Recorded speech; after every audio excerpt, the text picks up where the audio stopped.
লুচি বাঙালির অত্যন্ত প্রিয় একটি পদ। বাচ্চা থেকে বুড়ো সকলেরই কিন্তু এই লুচি ভীষণ পছন্দ।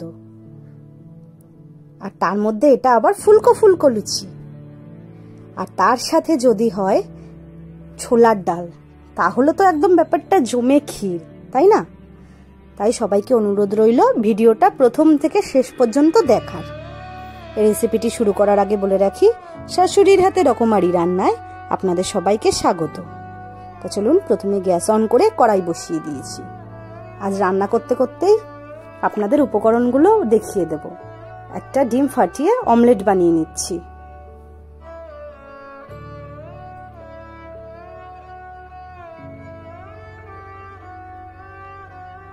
হয়ে গেছে ভালোভাবে ভাজা। এরপর একটা পাত্রে নামিয়ে নিলাম। এরপর কড়াইতে দিয়ে দেব সর্ষের তেল। সর্ষের তেল গরম হলে দিয়ে দিয়েছি একটা শুকনো লঙ্কা, আর দিয়েছি সাদা জিরে ফোড়ন। ফোড়ন থেকে একটা সুন্দর গন্ধ বেরোলে দিয়ে দেব টুকরো করে রাখা আলু আর টুকরো করে রাখা কয়েকটা নারকেল কুচি, আর দিয়ে দেব সাথে একটা তেজপাতা। দিয়ে ভালোভাবে নাড়িয়ে নেব। একটু ভাজা ভাজা করে নেব। ভাজা ভাজা হয়ে গেলে দিয়ে দেব নারকেল কোড়া।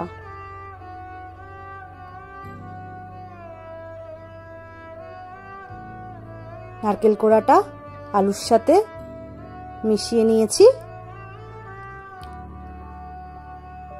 ভাজা ভাজা হয়ে গেলে এরপর এর মধ্যে আমরা দিয়ে দেব টমেটো বাটা, হলুদ গুঁড়ো, শুকনো লঙ্কার গুঁড়ো, আর দিয়েছি পেঁয়াজ বাটা, আর সাথে ছিল পরিমাণ মতো লবণ।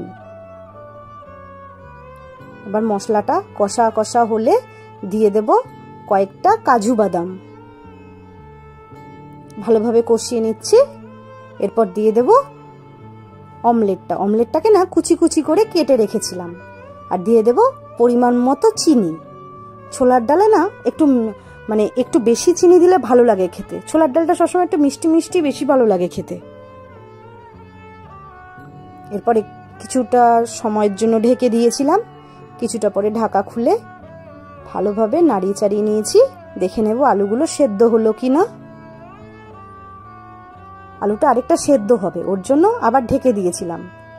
5 মিনিট পরে ঢাকাটা খুলে ভালোভাবে নাড়িয়ে চাড়িয়ে সেদ্ধ করে রাখা ছোলার ডালটা দিয়ে দিয়েছি। আর ছোলার ডালের মধ্যে লঙ্কার গুঁড়ো আর হলুদ গুঁড়ো মিশিয়ে নিয়েছিলাম।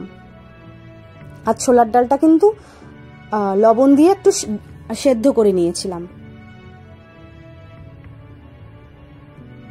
ডালটা ফুটে গেছে। এরপর দিয়ে দিচ্ছি কয়েকটা কাঁচা লঙ্কা, আর দিয়ে দেব ঘি আর গরম মশলা। ছোলার ডালটা কিন্তু আমাদের রান্না করা কমপ্লিট। এবার গরম মশলার ঘিটা ডালের সাথে ভালোভাবে মিশিয়ে 1 মিনিটের জন্য একটু ঢেকে দিয়েছি। 1 মিনিট পরে ঢাকা খুলে দিয়েছি। এরপর একটি পাত্রে নামিয়ে নিলাম। এরপর বানাবো সুজির লুচি। দিয়ে দিয়েছি সুজি। এরপর দিয়ে দেব ময়দা। এখানে একটা কথা বলে রাখি, যদি 2 কাপ ময়দা নেন তাহলে 1 কাপ সুজি নিতে হবে। আর এখানে যদি 1 কাপ ময়দা আপনারা ব্যবহার করেন তাহলে 1/2 কাপ সুজি নিতে হবে। দিয়ে দিয়েছি চিনি, দিয়ে দিয়েছি লবণ, আর এখানে দিয়ে দিয়েছি সাদা তেল। দিয়ে এবার ভালোভাবে একটু ময়ান দিতে হবে। চিনি, লবণ, ময়দা সুজির সাথে ভালোভাবে যে মিশিয়ে নিতে হবে। এই যে একটুখানি মুঠো করে দেখে নিতে হবে যে দলা পাকলো কিনা। যদি ওইভাবে দলাটা পেকে যায় তাহলে একদম ময়ানটা একদম পারফেক্ট হয়েছে। এরপরে দিয়ে দিচ্ছি জল দিয়ে ভালোভাবে মাখা হয়ে গেছে। এই যে দেখুন। এরপর ময়দাটার উপরে একটু সাদা তেল দিয়ে দিয়েছি। দিয়ে প্রায় আধ ঘন্টার মতো আমরা একটু ঢেকে রাখবো। আধ ঘন্টার মতো ঢেকে রেখেছিলাম। এই যে রেডি আমাদের পুরো ময়দাটা।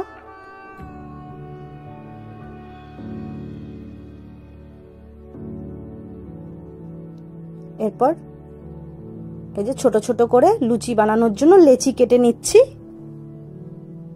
যে গোল গোল করে নিচ্ছি ছোট ছোট করে। এইভাবে প্রত্যেকটা লেচি এভাবে কেটে নেব।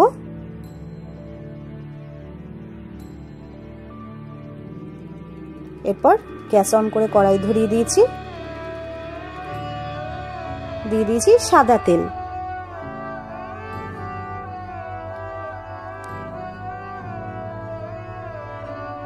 লুচির জন্য তো একটু বেশি তেল লাগে। তেলটা গরম হতে হতে এবার লুচি বেলে নেব।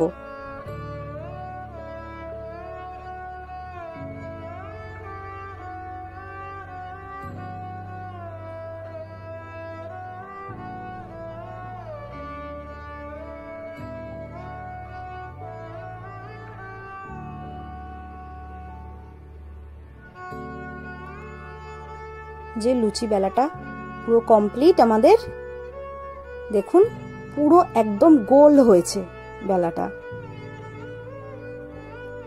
ভালো করে বেললে কি হয়, দেখতেও খুব সুন্দর লাগে। তেলটা পুরো গরম হয়ে গেছে, এরপর তেলের মধ্যে দিয়ে দিয়েছি লুচি। এবার দেখুন আস্তে আস্তে ফোলা শুরু করে দিয়েছে। বাহ, দেখুন কি সুন্দর লাগছে দেখতে, পুরো একদম পারফেক্ট ফুলকো লুচি এটা। আর সুজির লুচি না খুব খুব নরম হয় আর ভীষণ তুলতুলে হয়। প্রত্যেকটা লুচি ঠিক এইভাবেই আমরা কিন্তু বানিয়ে নেব। এটা একদম প্রথম লুচি বানিয়েছিলাম।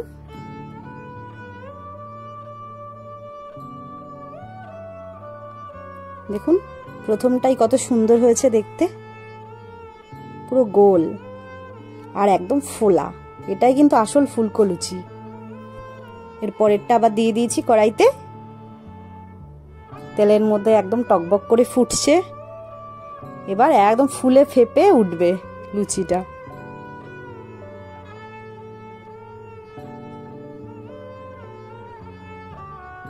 আচ্ছা, এই লুচির সাথে ছোলার ডালের কম্বিনেশন কার কার প্রিয় আমাকে কিন্তু অবশ্যই কমেন্টে আপনারা জানাবেন।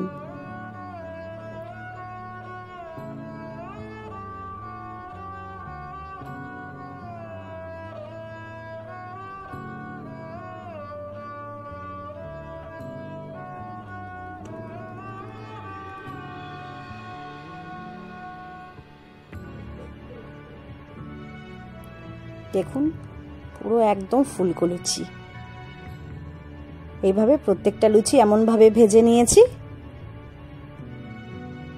তা আমাদের রাতের ডিনার রেডি। আজকে আমরা রাতে আজকে এটাই খাবো, ডিম দিয়ে ছোলার ডাল আর ফুলকো ফুলকো সুজির লুচি। তাহলে রেসিপিটি আপনাদের কেমন লাগলো অবশ্যই জানাবেন। ভালো লাগলে লাইক, কমেন্ট আর সাবস্ক্রাইব